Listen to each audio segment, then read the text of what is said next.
Assalamualaikum warahmatullahi wabarakatuh. Yang terhormat Bapak Dosen Muhammad Julianto SAG MAG selaku dosen mata kuliah Sosiologi Hukum di kelas H5C. Perkenankanlah kami dari kelompok 6 akan mempresentasikan mengenai general review dari materi dari bab awal sampai bab akhir pada mata kuliah yang kami dapat pada semester ini. Baiklah, saya sendiri atas nama Fadila Intan Rahmasari, NIM 192111072 dari kelompok 6 kelas H5C akan mempresentasikan dari bab 1 sampai bab 5 dan yang bab seterusnya akan disampaikan oleh rekan saya. Assalamualaikum warahmatullahi wabarakatuh. Perkenalkan, nama saya Okfatiana Rosita Wardani, NIM 192111086. Di sini saya melanjutkan review materi dari rekan saya sebelumnya. Saya akan mereview materi dari bab 6 sampai dengan bab 10. Berikut adalah review materi dari saya. Assalamualaikum warahmatullahi wabarakatuh. Perkenalkan, saya Sinta Risa Putri dengan NIM 192111114. Di sini saya akan mereview materi dari bab 11 sampai bab 14. Baiklah, langsung saja pada materi pertama, yaitu mengenai batasan sosiologi hukum, dan sosiologi hukum Islam. Sosiologi hukum adalah salah satu cabang ilmu pengetahuan yang secara empiris dan analitis mempelajari hubungan timbal balik antara hukum sebagai gejala sosial dengan gejala-gejala sosial lain. Dalam hukum dan sosiologi sebagai sebuah disiplin intelektual dan bentuk-bentuk praktik profesional memiliki kesamaan ruang lingkup. Nah, sosiologi hukum dan antropologi hukum itu saling berhubungan erat apabila dilihat dari objek utamanya, yakni manusia, komunitas, peran dan fungsi sosial, serta kebudayaan.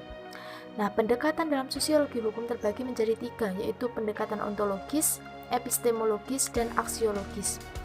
Kemudian sosiologi hukum Islam, yaitu merupakan ilmu pengetahuan yang mempelajari hukum dalam hubungan masyarakat dengan penempatan keislaman berdasarkan dalil dan sabda Nabi.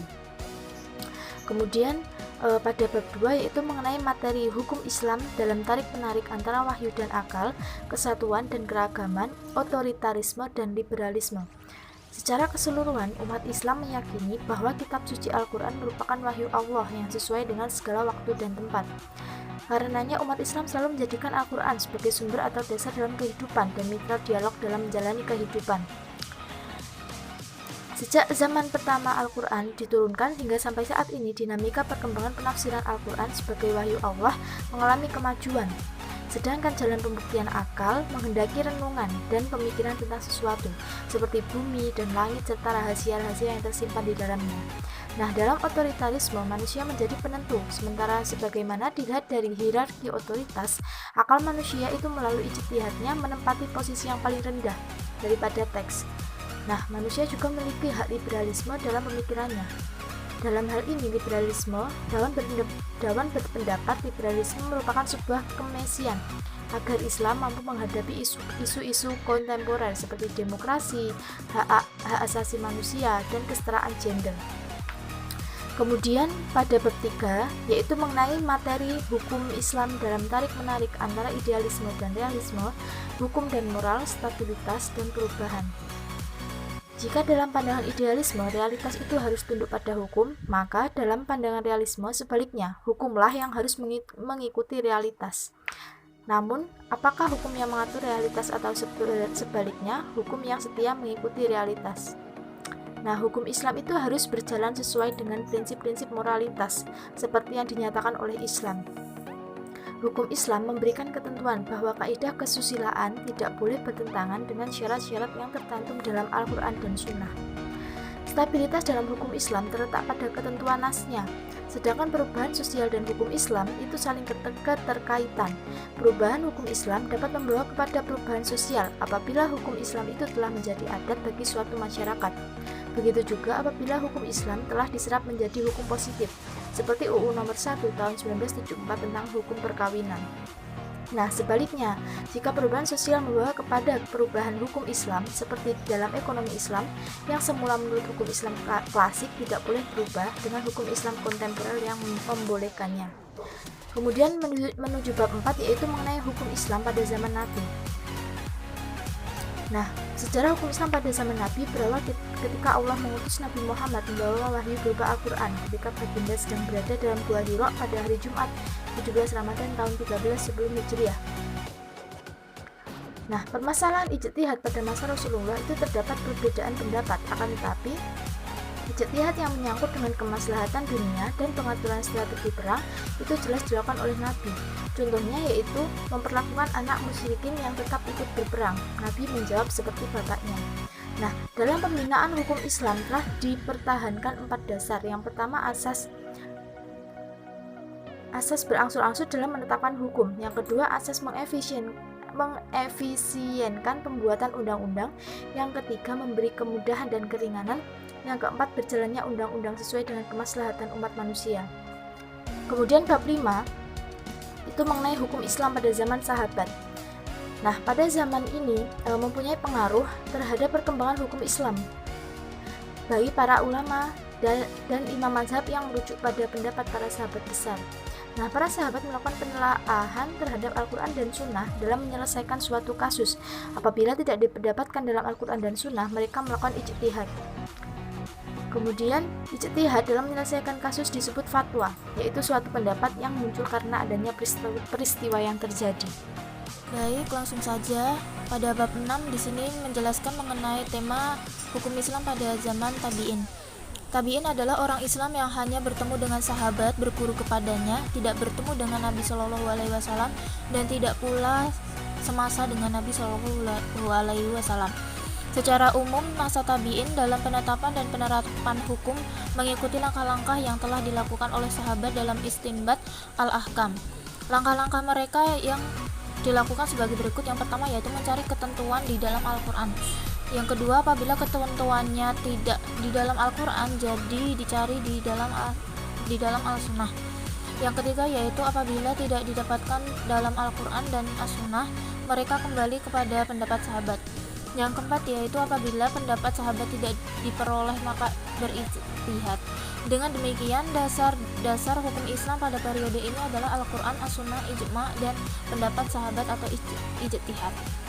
Sementara sumber-sumber hukum Islam yang diperdebatkan adalah yang pertama istihsan dan ijma' para ulama dipergunakan oleh mazhab Hanafi.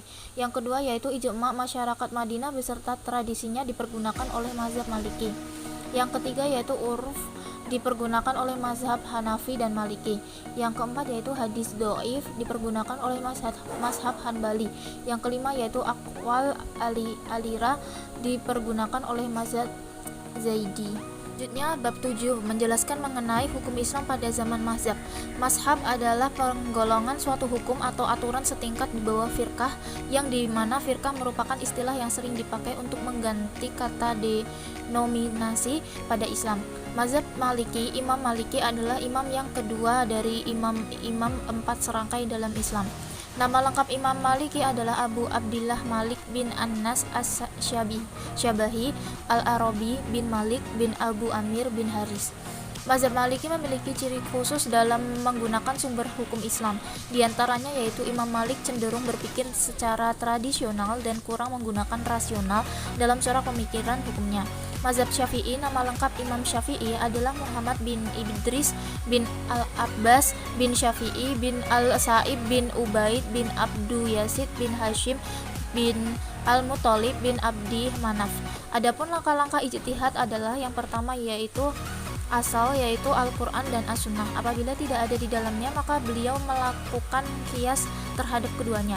Apabila hadis telah muttasil dan sanadnya sahih, berarti ia termasuk berkualitas. Mazhab Hanafi, cara ijtihad atau istinbat yang pokok yang dilakukan Abu Hanafi sebagai berikut. Yang pertama yaitu sumber utamanya adalah merujuk kepada Al-Quran. Yang kedua yaitu apabila tidak ditemukan di dalam Al-Quran, ia merujuk kepada sunnah Nabi dan atsar yang sahih yang diriwayatkan oleh orang-orang yang siqah.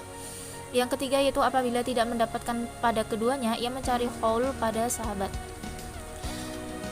Mazhab Hanbali, Ahmad bin Muhammad bin Hanbal adalah imam yang keempat dari fuqaha Islam. Ibnu Qayyim al-Jauziyah menjelaskan bahwa pendapat Imam Ahmad bin Hanbal dibangun atas 5 dasar, yaitu yang pertama nas dari Al-Quran dan As-Sunnah, yang kedua yaitu fatwa para sahabat sahabat Nabi Shallallahu Alaihi Wasallam, yang ketiga itu fatwa para sahabat yang masih dalam perselisihan, yang keempat yaitu hadis mursal dan hadis doif, dan yang terakhir adalah qiyas. Adalah bab 8 menjelaskan mengenai hukum Islam pada masa taklid. Taklid hal yang tidak baik dilakukan karena mengikuti pendapat orang lain tanpa berpikir. Ciri umum pemikiran hukum dalam periode ini adalah para ahli tidak lagi memusatkan usahanya untuk memahami prinsip atau ayat-ayat hukum yang terdapat dalam Al-Quran dan Sunnah Nabi Muhammad. Secara umum, sebab-sebab munculnya taklid itu adalah pertama, sikap fanatisme atau berlebihan pada mazhab tertentu. Yang kedua yaitu terbelenggunya kebebasan berpikir akibat tertutupnya pintu ijtihad. Yang ketiga yaitu stabilitas politik pemerintah merosot sehingga perhatian pemerintah terhadap pengembangan keilmuan aktivitas ilmiah itu berkurang. Selanjutnya yaitu bab 9 yang membahas mengenai hukum Islam pada zaman modern. Di awal periode modern, kondisi dunia Islam berada di bawah penetrasi kolonialisme. Baru pada pertengahan abad ke-20 Masehi, dunia Islam mulai bangkit melepaskan negerinya dari imperialisme barat. Pada abad 20 Masehi ini merupakan periode kebangkitan Islam. Setelah mengalami kemunduran pada periode pertengahan, periode ini mulai bermunculan pemikiran modernisasi dalam Islam. Adapun tokoh hukum Islam pada zaman ini adalah Muhammad Iqbal, Sultan Mahmud II, Muhammad bin Abdul Wahab, dan lain-lain. Tantangan pada saat itu adalah hukum Islam bercampur dengan hukum adat setempat. Hukum Islam umumnya tidak berlaku pada negara yang mayoritas penduduknya muslim. Belum munculnya kader mujtahid yang serius, belum ada kepercayaan terhadap penegak hukum, dan dunia Islam masih menganggap rendah hukum hingga sarjana hukum Islam. Next adalah bab 10. Di sini membahas mengenai interaksi antara hukum dan gejala sosial. Interaksi sosial adalah hubungan-hubungan sosial yang dinamis yang menyangkut hubungan orang per orang, antara kelompok dengan kelompok, antara kelompok dengan individu. Gejala sosial merupakan masalah sosial yang mempengaruhi dan disebabkan oleh tingkah laku manusia itu sendiri. Interaksi antara hukum dan gejala sosial yaitu hubungan hukum dengan gejala sosial yang sedang berlangsung atau masalah hukum yang timbul akibat diberlakukannya sebuah aturan hukum. Perubahan aturan hukum akan mengakibatkan perubahan sosial dalam masyarakat. Perubahan sosial akibat perubahan hukum tidak selalu berlangsung dalam keadaan yang bersama-sama. Artinya, pada keadaan tertentu perkembangan hukum mungkin tertinggal oleh perubahan sosial dalam masyarakat. Bab 11 yaitu hukum Islam dan perubahan sosial. Hukum Islam adalah seperangkat peraturan berdasarkan wahyu Allah dan sunnah Rasul tentang tingkah laku manusia mukallaf yang diakui dan diyakini berlaku dan mengikat untuk semua umat yang beragama Islam. Sedangkan perubahan sosial adalah perubahan cara hidup suatu masyarakat tentang sistem sosialnya, termasuk nilai-nilai serta sikap yang disebabkan perubahan kondisi geografis, kebudayaan, ideologi, ataupun penemuan baru dalam masyarakat. Perubahan hukum Islam dapat membawa kepada perubahan sosial apabila hukum Islam itu telah menjadi adat bagi suatu masyarakat. Begitu juga apabila hukum Islam itu telah diserap menjadi hukum dalam suatu masyarakat. Jika perubahan sosial tidak diikuti oleh perubahan hukum atau penyesuaian hukum pada saat tertentu, hukum tidak lagi memenuhi kebutuhan masyarakat. Karakteristik hukum Islam yaitu sempurna, elastis, wasathiyah, sistematis. Jenis perubahan sosial meliputi social evolution, gerakan sosial atau mobilitas sosial, dan revolusi. Dapat diketahui bahwa hubungan hukum Islam dengan perubahan sosial bersifat timbal balik. Artinya, hubungan Islam itu dapat mempengaruhi perubahan sosial, dan sebaliknya perubahan sosial pun berimplikasi terhadap perubahan hukum Islam. Adanya perubahan hukum Islam karena perubahan sosial menunjukkan bahwa sesungguhnya hukum Islam itu dinamis dan mampu beradaptasi hingga hukum Islam itu up to date sesuai dengan perkembangan zaman dan perubahan sosial. Bab 12 yaitu hukum sebagai sarana untuk mengubah masyarakat. Setiap hukum dasarnya mempunyai tujuan. Agar tercapai tujuannya, hukum harus dapat berfungsi secara penuh dalam lingkungan masyarakat. Fungsi hukum dilihat secara umum yaitu fungsi hukum sebagai a tool of social control yang bertujuan untuk memberikan suatu batasan tingkah laku terhadap masyarakat yang menyimpang dan akibat yang harus diterima dari penyimpangan tersebut. Yang kedua yaitu fungsi hukum sebagai a tool of engineering yang bertujuan untuk mengubah masyarakat dengan menciptakan perubahan-perubahan dalam masyarakat menuju kemajuan yang terencana. Ketiga yaitu fungsi hukum sebagai simbol, dapat menyederhanakan rangkaian tindakan atau peristiwa tertentu sehingga dengan mudah diperoleh pengertian yang bersifat umum. Yang keempat yaitu fungsi hukum sebagai a tool political instrument yang bertujuan untuk memperkokoh kekuasaan politik atau mengefektifkan pelaksanaan kekuasaan negara. Yang kelima, fungsi hukum sebagai integrator yang bertujuan untuk mengurangi adanya konflik yang terjadi dan memperlancar proses interaksi dalam pergaulan sosial. Artinya, hukum menjadi sarana untuk menciptakan keserasian dengan berbagai kepentingan masyarakat sehingga proses pergaulan hidup berlangsung secara tertib dan lancar. Bab 13 yaitu faktor-faktor yang mempengaruhi keefektifan hukum dalam masyarakat. Faktor-faktor yang dapat mempengaruhi yaitu faktor hukumnya sendiri, faktor penegak hukum, faktor sarana atau fasilitas yang mendukung penegakan hukum, faktor masyarakat, dan faktor kebudayaan.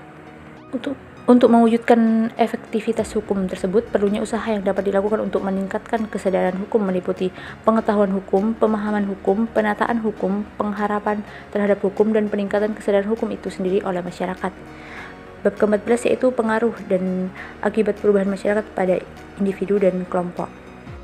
Perubahan dalam masyarakat atau perubahan sosial diartikan sebagai suatu proses pergeseran atau berubahnya tatanan atau struktur di dalam masyarakat yang meliputi pola pikir, sikap, serta kehidupan sosialnya untuk mendapatkan penghidupan yang lebih baik.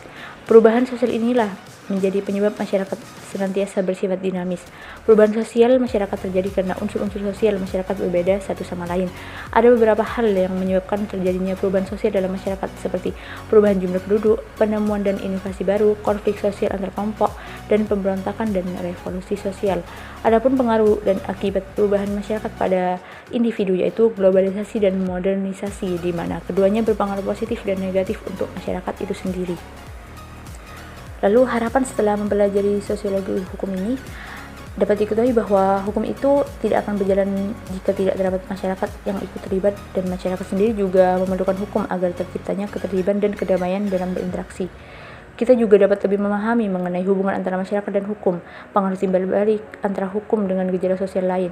Dengan begitu, diharapkan kedepannya kita sebagai calon sarjana hukum setelah mempelajari sosiologi hukum dapat membuka serta menambah cakrawala berpikir dalam memahami permasalahan serta perkembangan hukum yang ada di masyarakat, mampu mengkonsepkan permasalahan-permasalahan hukum yang terjadi serta memberikan gambaran maupun alternatif pemecahan sesuai dengan kerangka konsep dan teori yang tersaji dalam kajian-kajian teoretik sosiologi hukum, memahami perkembangan hukum positif di dalam suatu negara dan masyarakat dengan konstruksi perpaduan antara sosiologi dan hukum, mengetahui efektivitas hukum yang diakui, dianut maupun yang berlaku dalam masyarakat, serta memahami dampak maupun konsekuensi yang terjadi akibat penerapan hukum dalam masyarakat.